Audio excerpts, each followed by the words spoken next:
নমস্কার, সবাইকে স্বাগত জানাই আমার কুকিং চ্যানেলে। হাজির হয়েছি আর একটি রেসিপি নিয়ে। এই রেসিপি একটা মিষ্টি রেসিপি। ব্লাড সুগারের ভয়ে অনেকে এই মিষ্টি খাবার এড়িয়ে যান। দেখে নিশ্চয়ই বুঝতে পারছেন আমি পায়েসের কথা বলছি।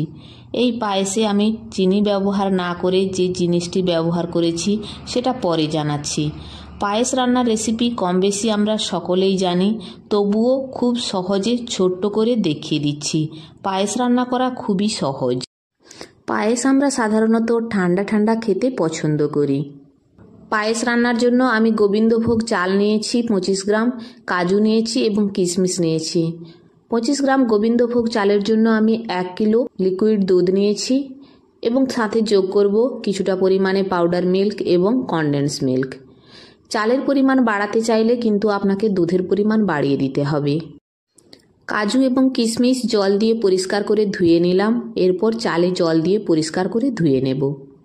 বেশি চটকে ধোবো না, হালকা হাতে দুবার জল দিয়ে ধুয়ে নেব, কারণ বেশি যদি চটকে নেওয়া যায় তাহলে কিন্তু গোবিন্দভোগ চালের গন্ধ চলে যাবে। তাই হালকা হাতে ধুয়ে নিলাম। ওভেনের উপর একটা কড়া বসিয়ে দিয়েছি, গ্যাস অন করে দিয়েছি। তাতে দিয়ে দিচ্ছি 1 চামচ ঘি। ঘি গরম হয়ে গেলে তাতে দিয়ে দিচ্ছি ধুয়ে রাখা কাজু এবং কিশমিশ। কাজু এবং কিশমিশ হালকা লাল লাল করে ভেজে নিয়ে তুলে নেব। এরপর ওই ঘিয়ের মধ্যে দিয়ে দিচ্ছি ধুয়ে রাখা গোবিন্দভোগ চাল। চাল হালকা করে একটু ভেজে নিচ্ছি। হালকা করে ভেজে নেওয়ার পর ওই চাল তুলে নিচ্ছি। কড়াতে সামান্য একটু ঘি যোগ করলাম। তাতে দিয়ে দিচ্ছি 3টে এলাচ। 3টে এলাচ আমি ফাটিয়ে নিয়েছি। তারপর দিয়ে দিচ্ছি 1 কিলো দুধ। দুধ ফুটতে শুরু করলে ওর মধ্যে ভেজে রাখা গোবিন্দভোগ চাল দিয়ে দেবো। গোবিন্দভোগ চাল দেওয়ার পর অনবরত নাড়তে থাকবো, কারণ চাল নিচে লেগে যেতে পারে, সেই কারণে অনবরত নেড়ে রাখতে হবে। দুধের মধ্যেই চাল সেদ্ধ হবে।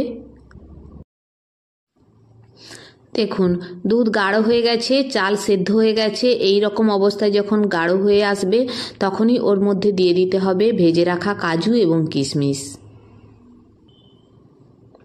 কাজু এবং কিশমিশ দিয়ে আবারও একটু ভালোভাবে নাড়াচাড়া করে নিতে হবে। পায়েসের মধ্যে আমি চিনি ব্যবহার না করে যে জিনিসটি ব্যবহার করছি সেটি হচ্ছে বাতাসা। কম মিষ্টি খেতে চাইলে বাতাসার পরিমাণ কমিয়ে দিতে পারেন, বেশি মিষ্টি খেতে চাইলে বাতাসার পরিমাণ বাড়িয়ে দিতে পারেন। তবে পায়েস খেতে হলে একটু মিষ্টি বেশি খেতে হয়, তাহলে পায়েসের স্বাদ আরও ভালো হয়। আপনাদের পছন্দ অনুযায়ী মিষ্টির পরিমাণ কম বেশি করে নেবেন। পায়েস তৈরি সম্পূর্ণ হয়ে গেছে।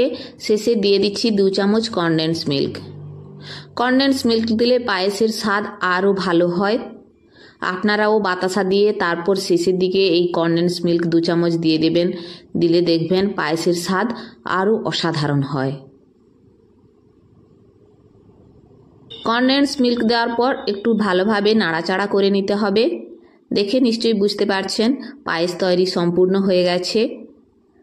নামিয়ে নেওয়ার পর ঠান্ডা করুন। ঠান্ডা হওয়ার পর পরিবেশন করুন। পায়েস ঠান্ডা ঠান্ডা খেতে ভালো লাগে। রেসিপি ভালো লাগলে লাইক করবেন।